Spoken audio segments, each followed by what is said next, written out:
മകനെങ്കിലും ഒന്ന് കൊണ്ടുവന്നിട്ട് കളയാമല്ലോ എന്ന് പറഞ്ഞിട്ട് ബാപ്പയോട് അനുവാദം ചോദിച്ചിട്ട് യൂസുഫ് നബി അണിച്ചൊരുക്കിയിട്ട് അവര് കടന്നു വരുന്നല്ലോ.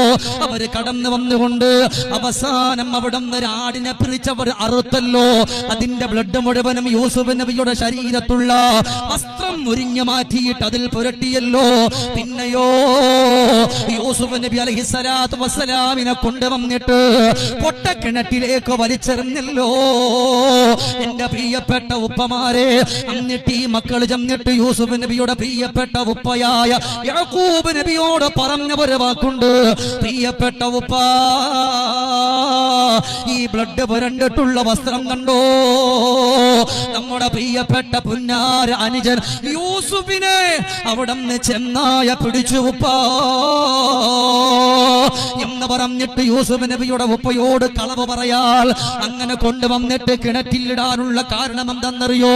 അത് മറ്റൊന്നുമല്ല, മറ്റുള്ള മക്കളുടെ മുമ്പിൽ വെച്ചിട്ട് യാക്കൂബ് നബിക്ക് ഒരല്പ സ്നേഹം കൂടിയോന്ന് മക്കൾക്ക് തോന്നിയപ്പോ അവിടുന്ന് സ്നേഹമുള്ള മകനെ മറ്റുള്ള സഹോദരന്മാര് ചേർന്നുകൊണ്ട് വലിച്ചെറിഞ്ഞത് ഒരു പൊട്ടക്കിണറ്റിലാണ്. എന്റെ സഹോദരങ്ങള്, ഈ തൊട്ടടുത്തല്ലേ കരയിൽ ഒരു വീട്ടിന്റെ കത്തട്ടില് 3 മക്കളുള്ള ഒരു ഉമ്മയും ഒരു ബാപ്പയും അവസാനം ഏറ്റവും ഇളയ മകന്റെ 2 ചേട്ടന്മാര് കൂടിയിട്ട് കൊന്നുകളഞ്ഞത്.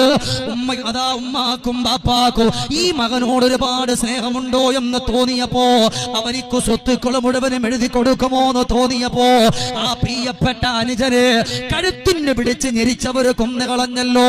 അതുകൊണ്ടാ നബി തങ്ങൾ അവിടെ എല്ലാം മനസ്സിലാക്കിയിട്ട് പറയുന്നത്, ഇത്തഖുല്ലാ, അല്ലാഹുവിനെ നിങ്ങൾ സൂക്ഷിക്കണേ. വഅദിലൂ ബൈന ഔലാദിക്കും, മക്കളിൽ നമ്മൾ വേർതിരിവുണ്ടാക്കിയാൽ അത് ഈ പ്രിയപ്പെട്ട മക്കൾക്ക് അത് അറിയാൻ പറ്റും. ഇളയ മകനുണ്ട്, അല്ലെങ്കിൽ രണ്ടാമത് വന്ന കുട്ടിയാന്ന് പറഞ്ഞ് അതിനെ ഭയങ്കര വിചാരം ഇല്ലേ, പാപ്പാടെ കുക്കുടു ചക്കുടു എന്ന് പറഞ്ഞിട്ട് അവൻ്റെ അടുത്ത് മാത്രം പിന്നാലെ പോവാ. ഈ പാവപ്പെട്ടന്റെ പിന്നാലെ ഈ മൂത്തതിനെ എപ്പോഴൊന്ന് കണ്ടൊരു പരിചയം.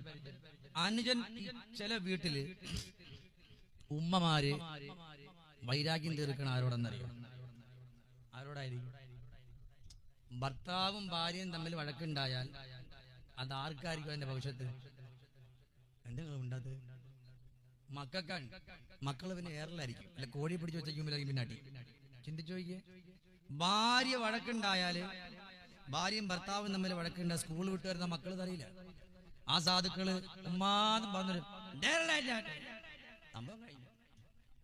ഈ ഒരൊറ്റ വിളിയോട് കൂടി സംഭവം. അപ്പൊ ഉച്ചക്ക് സ്കൂളിൽ നിന്നിട്ട് കഞ്ഞിയും പരിപ്പും കറിയൊക്കെ പോയി.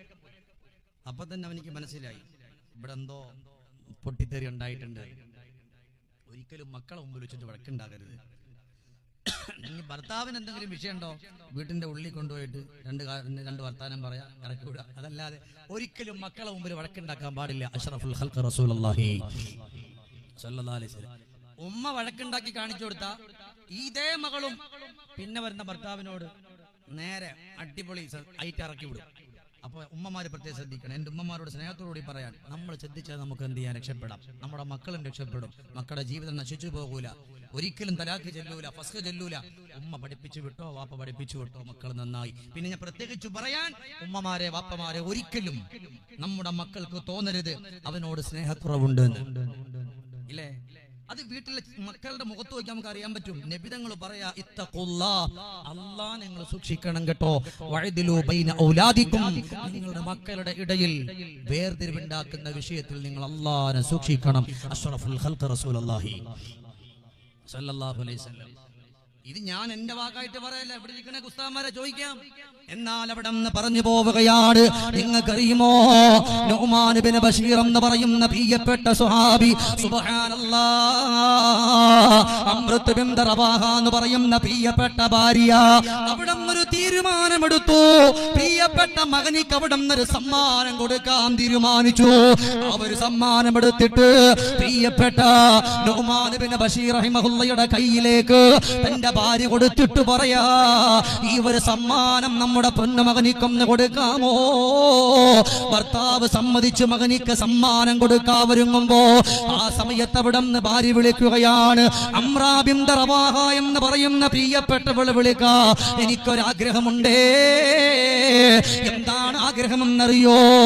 കരളാറ്റൽ ത്വാഹാവിൽ അനുരാഗം അറിയാനെ അരുകിലായി ചെന്നൊന്ന് പറയാൻ കഴിയാതെ പ്രിയതോഴ പ്രിയനാര ഒന്നങ്ങ് പോകാമേ അല്ലാന്റെ ത്വാഹാവിൽ അരുകിലായി ചേരാമേ.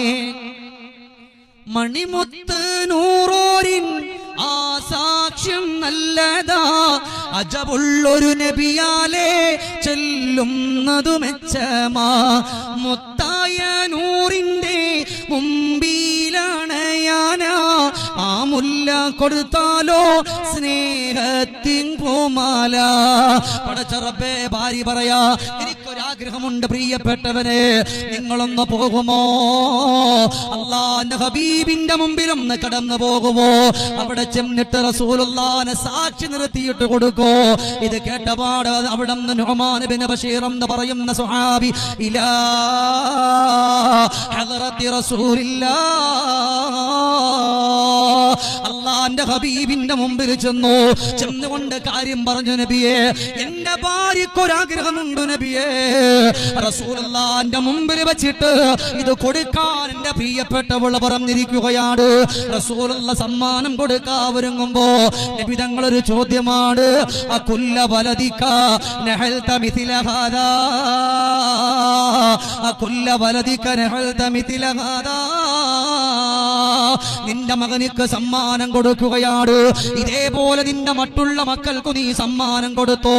ആ സമയം ബശീർ ഇബ്നു നുഅ്മാൻ പറയാ, ഇല്ല നബിയേ, എന്റെ മറ്റുള്ള മക്കൾക്ക് ഞാൻ കൊടുത്തിട്ടില്ല. കേട്ടപാട് റസൂലുള്ള പറയാ, ഫലാ തുശ്ഹിദ്നി അലാ ജൗർ, ഒരിക്കലും എന്നെ ഇതിനകത്ത് പിടിച്ചിടരുത്. നാളെ പടച്ചവന്റെ മുമ്പില് നീതി കാണിക്കാത്ത ബാപ്പക്ക് ഞാൻ കൂട്ടുനിന്നവനായി പോകും.